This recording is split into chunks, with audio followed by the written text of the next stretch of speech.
කුඹිය කතාවේ ජහන්. එහෙමත් නැත්නම් කුඹිය කතාවේ මේන් රෝල් එක.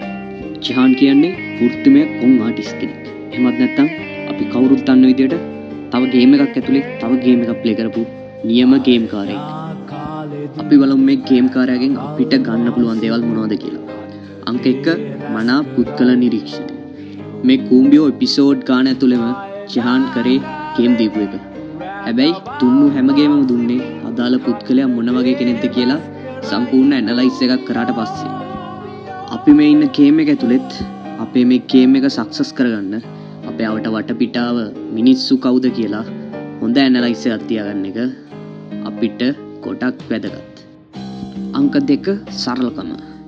කුඹියෝ කතාව ඇතුලේ ගොඩක්ම හයිලයිට් වුණු තැනක් තමයි ජහන්ගේ චරිතය තුළ තිබ්බ සරලකම. අද රජමාලිගාවක ඉඳලා හෙට වෙද්දි පැල්පතකට වැටුණත් ඒ ඉන්න තැන ඉඳලා මේ ගහන ගේම් එක අපේ වැඩේ එක දිගට කන්ටිනියු කරන් යන්න පුළුවන් වෙන ගානට අපි ඇඩප්ට් වෙලා ඉන්න ඕන. ඒ කියන්නේ සරලකම කියන්නේ අපිට අත්‍යවශ්‍යම දෙයක්. අංක 3 පූර්ණ අවධානය සහ සංසුන්කම. දැන් මේ ගේම් එක ඇතුළේදී අපි අපේ අවධානය මේකට යොමු කිරීම මේ ගේම් එක කොච්චර දුරට සක්සස් වෙනවද කියන්න බලපානවා.